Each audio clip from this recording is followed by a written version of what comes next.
السلام عليكم ورحمة الله إن شاء الله زارين دنك الناس تماري بهنا تاريخ تملسنال ይህንን ታሪክ እስከ መጨረሻው ድረስ ይከታተሉ።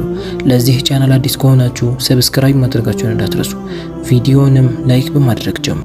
አንድ ሐሊማ የተባለች መልካም አዛውንት ነበረች። ይህች አዛውንት በቤት ውስጥ ብቻዋን ነበር የምትኖረው። ምክንያቱም የምትወደው ባሏ ሞቶባታል። ባሏ በነበረ ሰዓት በንግድ ላይ ጥሩ እንቅስቃሴ የነበረው ሐሊማን ይወዳትና ይንከባከባት ነበር። ከጊዜ በኋላ ግን ቀለል ያለ ህመም ይዘውና ችላ ያለው ሲመጣ ህመሙ እየከፋ ይሄድና ለሞት ያዳርገዋል። እሱ ብቻ አልነበረም፣ ከባሏ 3 ልጆችንም ወልዳ ነበር። ነገር ግን ሁሉም እድሜያቸው ከፍ ሳይል ገና በህፃንነታቸው ይሞቱባታል። በዚህም ቁስል ላይ ቁስል የተደራረበባት ሐሊማ አሁን ብቸኛ ሆና ህይወትን ትገፋለች። ባሏ ሲሞት ያስቀረላት እቤታቸውንና አንድ ላምን ነበር። ሐሊማ ጥሩ ጸባይ ነበራት። ጎረቤቶቿን ትወዳለች፣ ታከብራለች። በዚህም የመንደሩ ሰዎች ሐሊማን ይወዷታል። አንዳንድ ጊዜ ከጣፋጭ ምግቦች፣ ፍራፍሬዎች ይዘውላት ወደ ቤት ይመጣሉ። ልጆች ሲታመሙ ሐሊማ ጋር ያመጧቸዋል። ሐሊማም ሩቃ እያደረገች ቁርአን እየቀራች ህመማቸው ቀለል እንዲል በጥሩ እንክብካቤ ትንከባከባቸው ነበር። በቤቷ ውስጥ ብቸኛ ብትሆንም ጥሩ ጎረቤቶችና የመንደር ሰዎች ስላሏት ሐሊማ ደስተኛ ህይወትን ትኖራለች። ሐሊማ ጥሩ ተለምዶ ነበራት።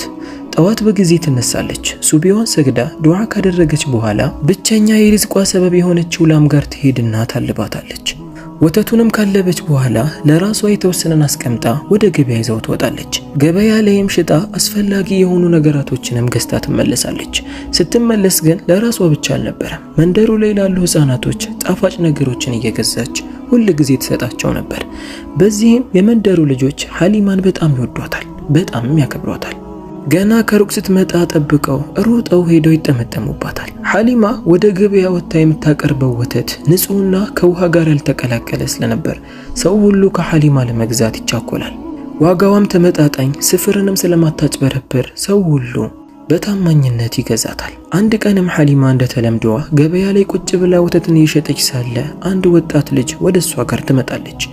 ይህች ወጣት ልጅ በጣም ቆንጅዬ የነበረች፣ በእጇ ላይ ደግሞ ትንሽዬ ህፃን ልጅን ይዛ ነበር። ሐሊማ ወዳለችበት ቦታ ጠጋ አለችና እንዲህ አለቻት፣ አክስቴ ሆይ አንድ ነገር ላስቸግርሽ። እኔ ወደ ገበያ ገብቼ እቃ ለመገዛዛት ፈልጌ ነው። ወደ ገበያ ደግሞ ይህችን ህፃን ልጅ ይዤ መግባት አልችልም። ካላስቸገርኩሽ ህፃኗን አንቺ ጋር ላስቀምጣትና ገበያ ገብቼ ልመለስ ትላታለች። ሐሊማም ችግር የለውም ልጅሽን እኔ ጋር ማስቀመጥ ትችያለሽ፣ ነገር ግን በቶሎ ተመለሽ። ልሸጠው ያመጣሁት ወተት ሊያልቅ ትንሽ ነው የተቃረበው፣ ወደ ቤት መሄድ አለብኝ ትላታለች። ወጣቷ ልጅም ችግር የለውም ቶሎ መለሳለሁ ትላትና ትንሿን ልጇን እየተመለከተች ሳታስበው ፈዛ ትቀራለች። ፊቷ ላይ የማዘን ምልክት ይታይባት ነበር። ይህንንም ያስተዋለችው ሐሊማ ልጄ ሆይ ምን ሆነሽ ነው ያዘንሽ ትመስያለሽ ትላታለች። ወጣቷም አይ ምንም አልሆንኩም፣ በቃ ልጅቷን ያዥልኝ እኔ ቶሎ ለመመለስ እሞክራለሁ ትላትና ልጅቷን አስቀምጣላት ወጣቷ ልጅ ወደ ገበያ ትገባለች። ሐሊማ ልጅቷ እንደተቀመጠች ትመለከታት ጀመር። ከትንሽ ቆይታ በኋላም አንድ ሰው ይመጣና የተቀረውን ወተት ሙሉ ገዝቷት ይሄዳል። ሐሊማ አሁን የምትጠብቀው የወጣቷን መመለስ ብቻ ነው፣ ምክንያቱም ወተቱ ሙሉ አልቋል። ከትንሽ ቆይታ በኋላ ግን የተኛችው ትንሽ ህፃን ልጅ ማልቀስ ጀመረች። ሐሊማም ይህን ስትመለከት ልታባብላት በማሰብ ከተቀመጠችበት አንስታ ታቅፋታለች። ልጅቷም ትንሽ ተረጋግታ ዝም አለች። አሁንም የወጣቷ ልጅ መምጣት ነበር ትጠባበቅ የነበረው። ከሷ ጎን አንድ ዘይቱን የሚሸጥ አህመድ የተባለ ግለሰብ ነበር።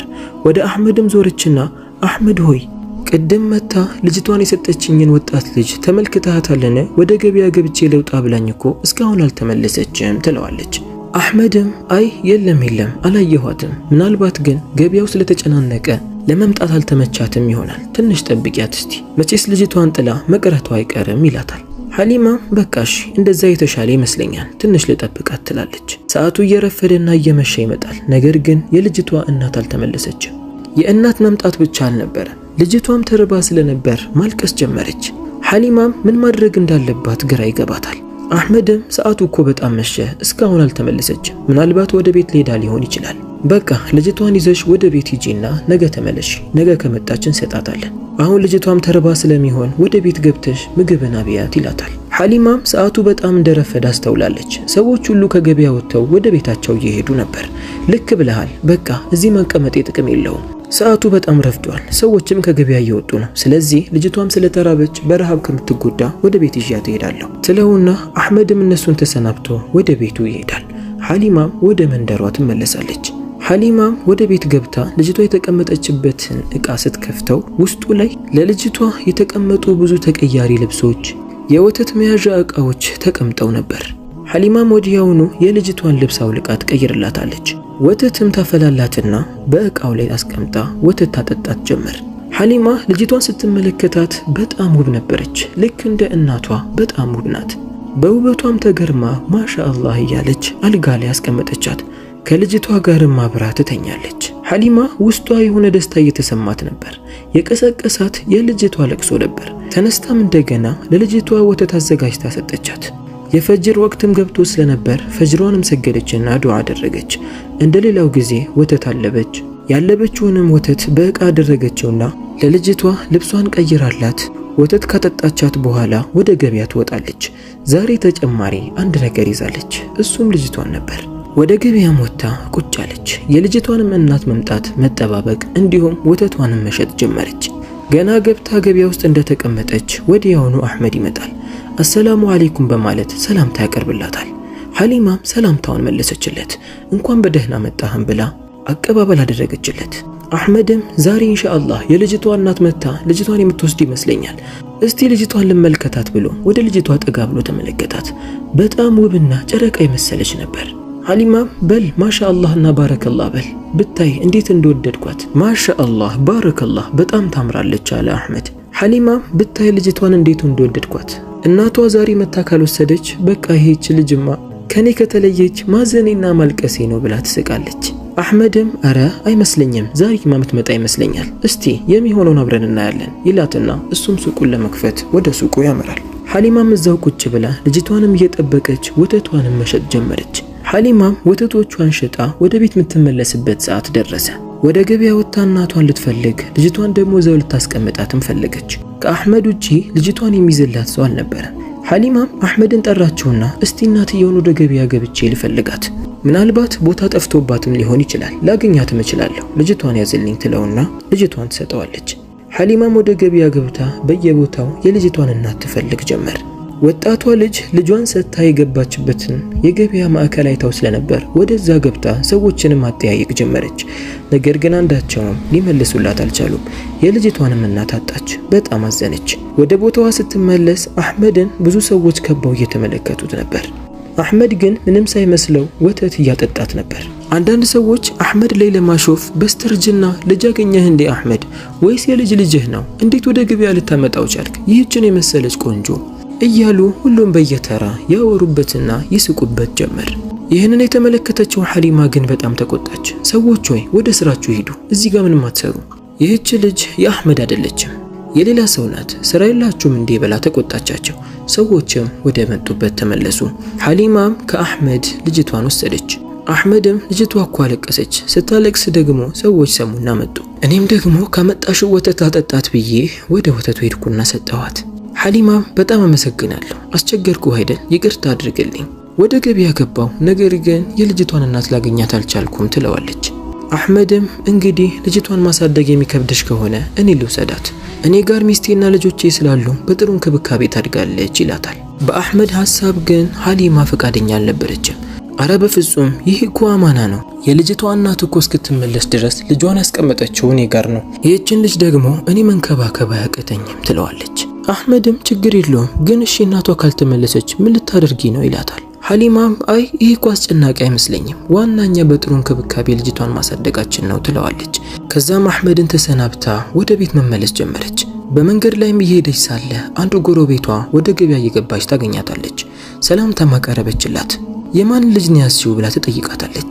ሐሊማም ሁሉንም ነገር ትነግራትና ወደ ገበያ ስትገባ የልጅቷን እናት ካየች ወይም ልጅ ጠፋኝ የምትል ካለች እኔ ጋር እንደሆነ ጠቁሚያትና ወይ በቀጣዩ ቀን እንድትመለስ ወይ ደግሞ ቤት ይዘሻት ነይ ትላታለች። በዚህም ከጎረቤቷ ጋር ከተስማማች በኋላ ሐሊማ ወደ ቤቷ ትሄዳለች። ወደ ቤት ስትገባ ብቻዋን ስላልሆነች በጣም ደስተኛ ነበረች። የልጅቷን ልብስ ቀያይራ አጣጥባት ምግብ ካበላቻት በኋላ እንድትተኛ አደረገቻት። ሐሊማ የልጅቷ እናት መመለስ ቢያሳዝናትም ነገር ግን የእችን የመሰለችን ልጅ ማሳደግ ለሷ ትልቅ እድል እንደሚሆን ተስፋ አላት። በጣም ደስተኛ ነበረች። በቀጣዩ ቀንም ወደ ገበያ ወጥታ ስትመለስ የመንደሩ ሰዎች እንዳለ እሷ ጋር ግልብጥ ብሎ ይመጣሉ። ሐሊማ ልጅ እንዳገኘች ሰምተው ነበር። በጣም ደስተኛ ነበሩ። ይህችን ጨረቃ የመሰለች ልጅ እኮ አላህ ብቸኛ መሆንሽን አውቆን ያመጣልሽ እያሉ ሁሉም በየተራ መልካም ነገር ይነግሯት ጀመር። ሐሊማ በጣም ደስተኛ ነበረች። ከመካከላቸውም አንዷ እንዲህ አለች፣ እንግዲህ የልጅቷ እናት የምትመለስ አይመስልንም፣ ስለዚህ ለልጅቷ ስም አውጪላት ትላታለች። ሐሊማ በጣም ጥሩ ሐሳብ ነው ያመጣሽው ትላትና ትንሽ ካሰበች በኋላ እኔ ስሟን ፈራህ እለዋለሁ። ፈራህ ማለት ደስታ ነው። ብቸኛ ሆኜ አላህ ወደ ቤቴ ደስታን ስላስገባልኝ ፈራህ እላታለሁ ትላቸዋለች። ከዛን ጊዜ በኋላ ሐሊማ ፈራህን እንደ ልጇ እያሳደገች ትንከባከባት ጀመር። ቀናቶች፣ ሳምንታቶች፣ ወራቶች እያለፉ አመት እየተተካ ይመጣል። የልጅቷ እናት ሳትመለስ ስለሷም ሰማን ሳይባል አመታት አለፉ። ፈራህም አድጋ 6 አመት ሞላት። እድሜዋ ብቻ ሳይሆን ውበቷም አብሮ ነበር የጨመረው። ሐሊማም ልክ ፈራህ 6 አመት እንደሞላት ወዲያውኑ ቁርአን ጽሑፍና ምንባብን እንድትማር ወደ ትምህርት ቤት ታስገባታለች። በወቅቱ ሴት ልጅ በዛ እድሜዋ ትምህርት አትማርም ነበር። የመጀመሪያ ጊዜ ያስተማረች እናት ሐሊማ ነበረች። ሰዎችም በሐሊማ ተግባር ቢገረሙ ነገር ግን ያደረገችው ነገር አግባብ ነው ብለው ስላሰቡ ሁሉም ሴት ልጆቻቸው ቁርአን እንዲቀሩና ትምህርትን እንዲማሩ በለጋ እድሜያቸው ወደ ትምህርት ቤት ይልኳቸው ጀመር። ሐሊማም በጥሩ ሁኔታ መማር ጀመረች። ከጓደኞቿ ጋር እየተፎካከረች በየአመቱ ጥሩ ውጤትን ማስመዝገብ ጀመረች። በትምህርቷ ላይም ጠንክራ እየተማረች በተወሰኑ አመታት ቁርአንን ሐፈዘች። ጽሑፍና ንባብንም በደንብ ለመደች። አሁን ፈራህ 16 አመት ሞልቷታል። ሐሊማን በጣም ትወዳታለች። ካደገች በኋላ ሐሊማ ትክክለኛ እናቷ እንዳልሆነች ብታውቅም ነገር ግን ስለ እናቷ ለማወቅ ምንም ግድ አልሰጣትም ነበር። ምክንያቱም ሐሊማን እንደ እናት በል ከዛ የበለጠም ትወዳት ነበር። በትርፍ ጊዜዋ ከእናቷ ጋር ማሳለፍ፣ ከሷ ጋር መጫወትና መሳቅ በጣም ያስደስታታል። አንድ ቀንም ከጓደኞቿ ጋር ሆና ወደ ወንዝ ወረደች። ጥጥን ለማጠብ ነበር። ጥጥንም እያጠቡ ከጓደኞቿ ጋር እየተጫወተችና እየተሳሳቀች ነበር። በወቅቱ ደግሞ የዛ መንደር ንጉስ ወንድ ልጁ ከአማካሪው ጋር ሆኖ በጫካ ቁጭ ብሎ ንፋስን እየተቀበለ ነበር። አማካሪው ቆሞ ወደ ወንዝ እየተመለከተ ሳለ ፈራህ ከልጆች ጋር ስትጫወት ይመለከታታል። የፈራህ ውበትም በጣም አስገረመው። ይህማ ለንጉሱ ልጅ ነው የሚገባው፣ መንገር አለብኝ ይልና ወደ ንጉሱ ጋር ይዞራል። የንጉሱ ስም ልጅ ማሂር ይባላል። እስካሁን ድረስ አላገባም። አማካሪውም ወደ ማሂር ዞሮ ንጉስ ሆይ እዚህ ጋር የምታምር ለእርሶ የምትመጥን አይነት ልጅን አይቻለሁ፣ ኑና ተመልከቷት ይላል። ማሂርም ተኝቶ አረተው ስለ ሴቶች ማን ያውቃለሁ እንዳልከው ብዙም የሚካበድላት አይመስለኝም ይለዋል። አማካሪውም እመነኝና እንዴ ብቻ ተመልከታት የማይሆን ከሆነ ይቀራል ይለዋል። ማሂርም ከተኛበት ተነስቶ ልጅቷን ተመለከታት። ካሰበው በላይ በጣም ውብና የምታምር ነበረች። አማካሪውም እንዴት አያት ጥሩ ናት አይደል ይለዋል። ማሂርም በጣም ደስ የሚል ነገር አላት። ስለ ልጅቷ ሁሉንም ነገር አጣራ፣ ስለ ቤተሰቧ የት እንደምትኖር የት እንደምታሳልፍ ሁሉንም ነገር አጣራና ታሳውቀኛለህ ይለዋል። እነፈራህም ጥጡን አጥበው ከጨረሱ በኋላ ወደ ቤታቸው ይመለሳሉ። አማካሪውም ማሂር ባዘዘው መሰረት ወደ መንደራቸው ሲሄዱ ተከትሏቸው በመሄድ ስለሷ ማጣራት ጀመረ።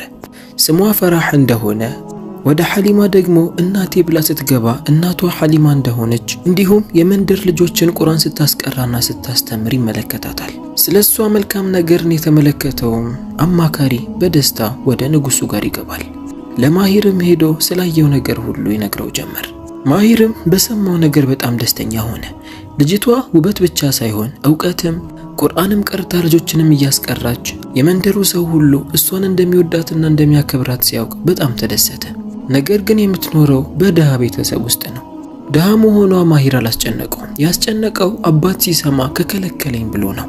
ግን እንደምንም አባቱን ማሳመን እንዳለበት ለአማካሪው ይነግረዋል። በደንብ ካሰበ በኋላ ማሂር ወደ አባቱ ጋር ይገባል። ማግባት እንደሚፈልግም ይነግረዋል። አባቱም በደስታ ልጅቷ ማናት ብሎ ይጠይቀዋል። ማሂር ምንም ሳያስቀር ስለ ፈራህ የሰማውን ሁሉንም ነገር ይናገራል፣ ደሃ እንደሆነችም ጭምር። አባት ግን ደሃ መሆኗን ሲያውቅ አይ እንደዛም አይሆንም፣ እኔ እኮ በኑሮ ከሷ የተሻለ ሰው ጠይቆኝ ከልክያለሁ፣ ይህ በፍጹም አይሆንም ይለዋል። ማሂርም አይ እኔ ልጅቷን ወድጃታለሁ፣ ደግሞ ድህነት ጉድለት አይደለም፣ ከዛ በበለጠ ቁርአን ትቀራለች፣ ታስቀራለች፣ ጥሩ ባህሪ ያላት። ስለዚህ ካገባው እሷን ነው ማግባት የሚፈልገው ብሎ ለአባቱ ይነግረዋል። አባትም የልጁን ፍላጎትና ሐሳብ ሊገፋበት አልፈለገም። እሺ ብሎ ይፈቅድለታል። ለስጦታ የሚሆኑ ጌጣጌጦችን፣ ልብሶችን ካዘጋጀ በኋላ ማሂር እናቱንና አማካሪውን ይዞ ወደ ፈራህ ቤት ያመራል። የፈራህ መንደር ገብተው ወደነ ፈራህ ቤት በደረሱ ሰዓት ማሂርና እናቱ እዛው ይቆያሉ። አማካሪውም ተነስቶ ወደነ ፈራህ ቤት ያመራል። የቤታቸውንም በር አንኳኳ። ፈራህም በሩን ከፈተችለትና ማን ልበል ብላ ትጠይቀዋለች። አማካሪውም ሰላምታ ካቀረበ በኋላ እናት ትሻለችን በማለት ይጠይቃታል። ፈራህም አዎ አለች፣ እዚሁ ጠብቀኝ ትለውና እሱን ትታ ወደ እናቷ ጋር ትገባለች። በወቅቱ ማሪያ ኪችን ቁጭ ብላ ምግብ እያሰናዳች ነበር። እናቴ ሆይ ውጪ ሰው እየጠበቀሽ ነው፣ አንቺን ፈልጎን የመጣው ትላታለች። መርየምም እሺ ወደ ውጪ ወጥቼ የመጣውን ልመልከት፣ አንቺ እዚህ ቁጭ ብለሽ የተቀረውን ስሪ ትላታለች።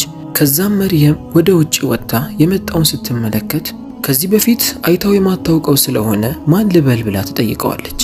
አማካሪውም እኔ የንጉሱ አማካሪ ነኝ፣ የንጉሱ ልጅ ማሂርና እናቱ በሰረገላ ውስጥ ነው ያሉት፣ የመጣነውም እናንተን ለመዘየር ነው፣ ፈቃደኛ ከሆንሽ ወደ ውስጥ ይግቡን ብሎ በትህትና ይጠይቃታል።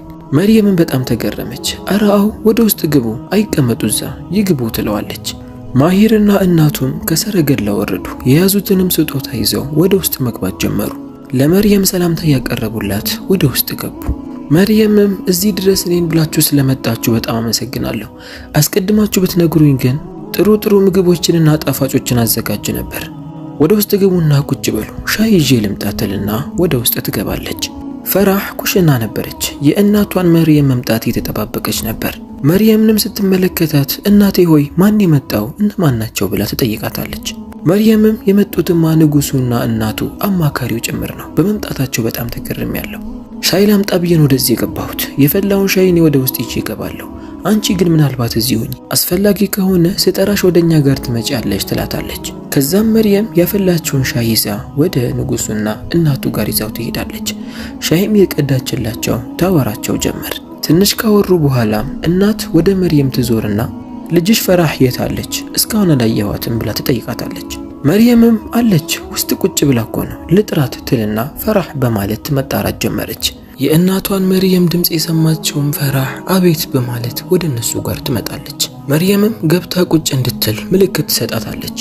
ወደ ውስጥም ገብታ አንድ ጥግ ላይ ሄዳ ቁጭ አለች። ሁሉም በውበቷ ተገርሞ እየተመለከታት ነበር። በተለይ እናት የሆነ ምታቃት አይነት ሴት መሰለቻት። እንዲህ ያለች ውብ ሴት እንዴት በዚህ ድሃ ቤተሰብ ውስጥ ትገኛለች? የሆነ ነገርማ አለ በማለት ትጠራጠር ጀመር። ከዛም ወዲያውኑ እናት ሰላምታ ለፈራህ አቀረበችላት። ሰላምታም ከተለዋወጡና የተወሰነ ካወሩ በኋላ ይህን ሀዲያ ይዘነው የመጣ ነው ለእናንተ ነው፣ ፈቃደኛ ከሆናችሁ ወደኛ ጋር ትመጣላችሁ ትላቸዋለች። መርየምም መርሐባ ችግር የለውም እንመጣለን ትላታለች። የተወሰነ ከተጨዋወቱ ሻይ ከጠጡ በኋላ ማሂር እናቱና አማካሪው ወደ መጡበት ይመለሳሉ።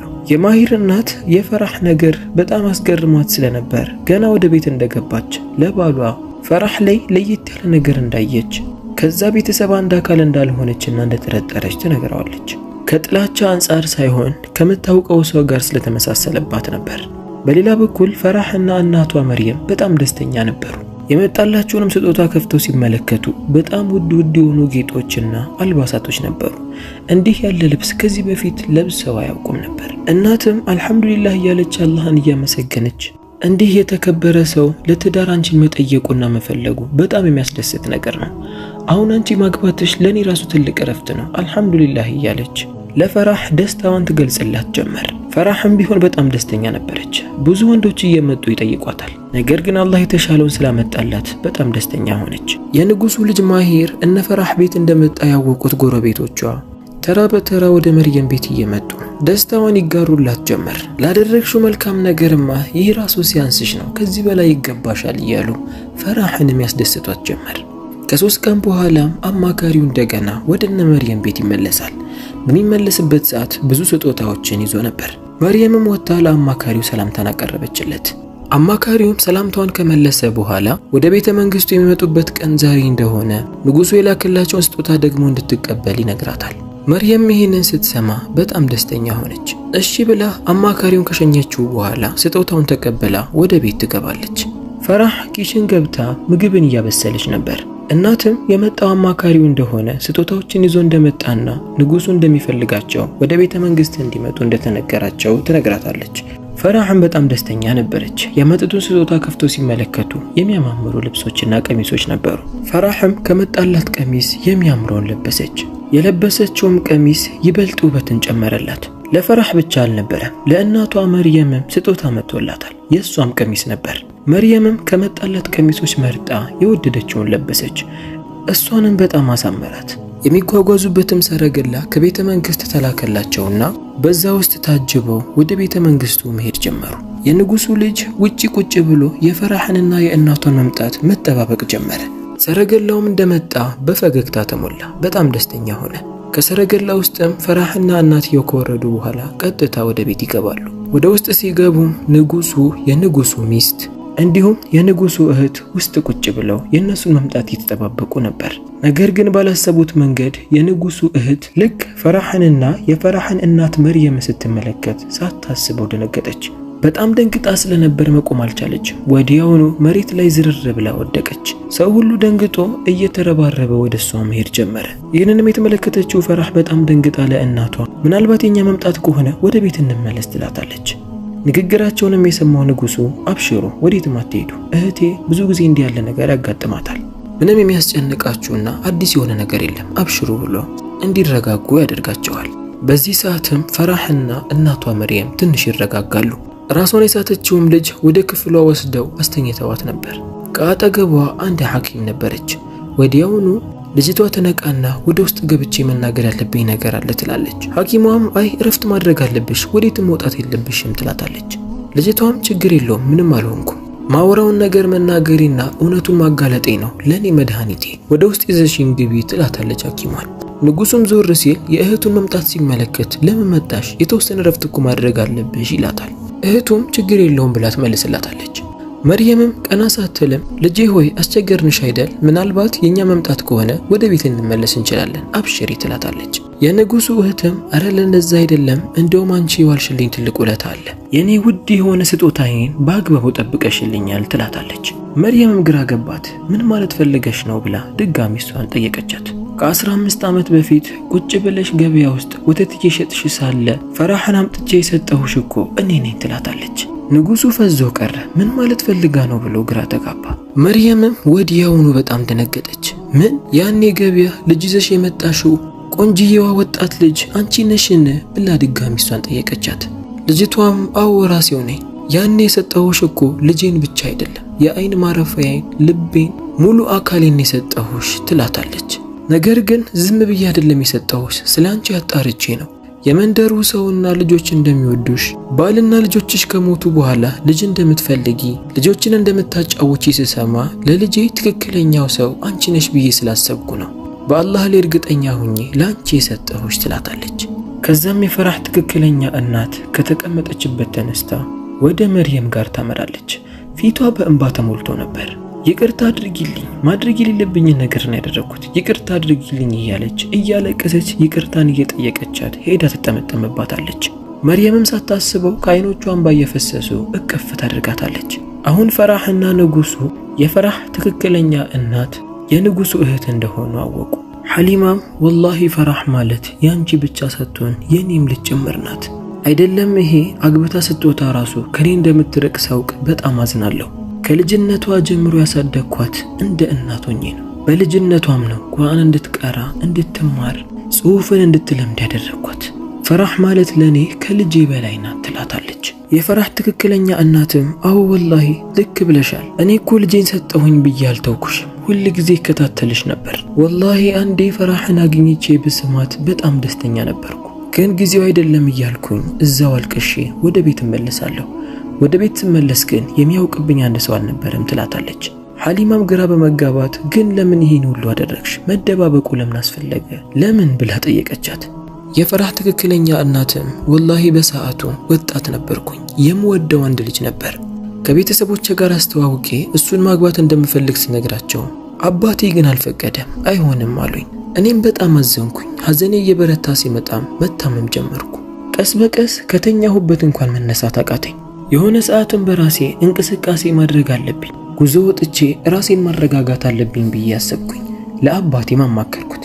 አባቴም ፍቃደኛ ነበር። ነገር ግን ዓላማዬ እንደነገርኳቸው መዝናናት አልነበረም። ቀጥታ ያመራሁት የምወደው ልጅ ጋር ነበር። ከልጁ ጋርም ሀገር ቀይረን በድብቅ ተጋብተን መኖር ጀመሩ። ከተወሰኑ ወራት በኋላም የአላህ ውሳኔ ሆነና ባሌ ይታመማል። ህመሙም ይጠናበትና ለሞት ደረጃ ያደርሰዋል።